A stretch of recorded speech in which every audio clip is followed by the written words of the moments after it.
Hey, this is my response to Seminar 9 from both your videos. So I'm going to just talk about your first video first with your question. So your question was from students was, what can I do about my fears and worries?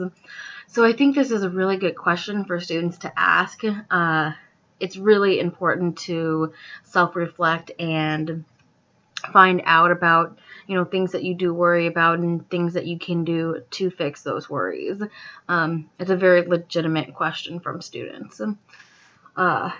So I think you're right about in your particular situation based off of foreign language, it would be good for students to target the language, practice the language. Those are all really good steps to alleviate any problems with actually just learning the words, vocabulary, language in general. I really enjoyed your story about, or at least your concept about telling students about your mistakes while speaking a foreign language. I think that's really important for a teacher to tell their students that they can be normal, that they can make mistakes, that it is normal to make mistakes. It really does bring a level of comfort to students when they find out that their teachers are just like them. So I think that's a really good job on your part. So I also like your insights about how to make a classroom environment comfortable enough, safe enough to allow these type of questions to be asked. I think they're really helpful. So you kind of talk about room to make mistakes, building trust, confidence, and taking risks, which I think are all really good steps towards making that safe environment for students. So, yeah, you also said something about giving students rewards, telling them that their fears and worries are common, make the unknown known. These are really good insights from you about making a good, safe classroom environment. So I have two questions that I kind of thought of to ask you from your scenario.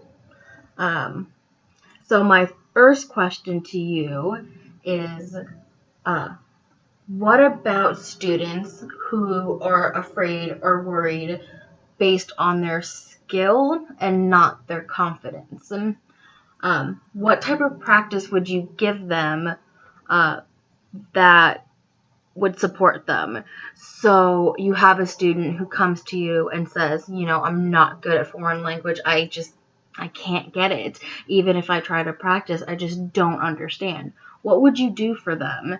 And then my other question to you is, how would you respond to a student who came up to you and asked a question in a foreign language but made a mistake like you had made?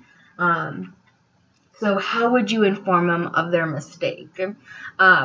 So just kind of backed off of your story about making mistakes in a different language, how would you respond to students who made the same mistake? Would you laugh? Would you give them criticism, or would you support them into the right direction? So now I'm just going to kind of respond to the video you made in response to mine.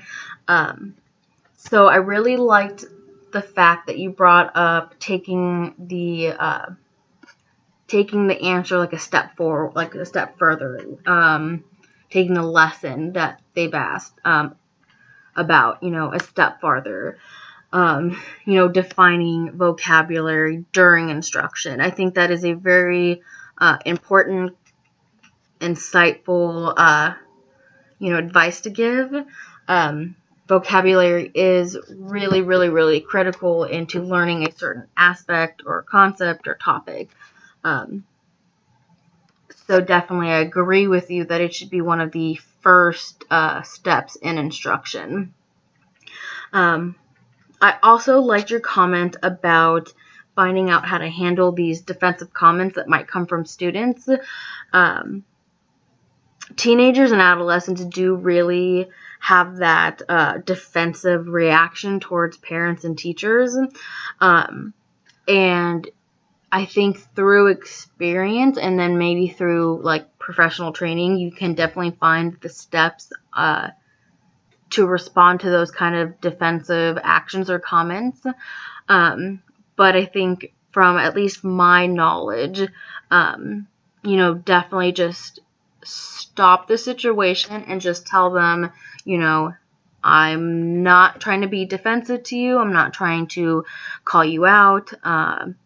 Just really take that second to breathe, because if students have 5-10 seconds to really just collect their mind, their thoughts, then it's a lot different of a situation than if you keep escalating those comments and questions in the back and forth between them. So that's kind of my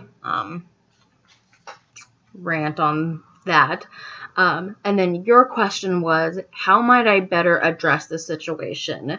So kind of like what I just said, at least with defensive comments, I would try to give the students a few minutes to collect their thoughts. I would stop any type of back and forth commenting between the teacher and the student.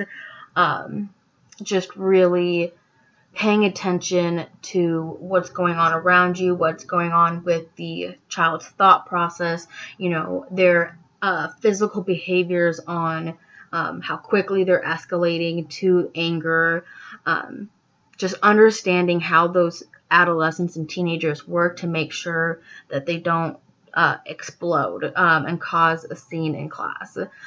Even if it's just something that might come simple, like, I don't know what an autobiography is. I don't know what an oxymoron is. The way teachers respond can become really critical to the escalation or de-escalation of that type of question or that type of statement.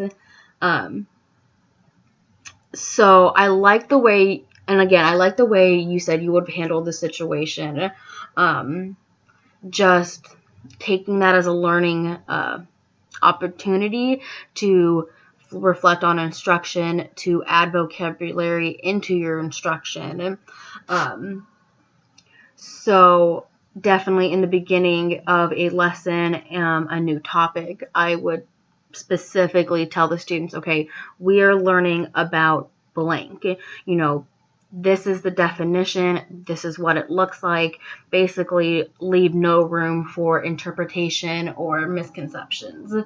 I would make sure that I said that to the students physically for myself, but then I would also include like a poster in the room so that at any time when the students are working, they can just look over and find that resource. I would also like to have maybe more examples in the classroom of these particular concepts or topics so that students feel like they're not lost when it comes to understanding something. So I think that's about it. I hope that this responds well to your questions. I hope to hear from your answers for my questions. And yeah, thanks. Bye.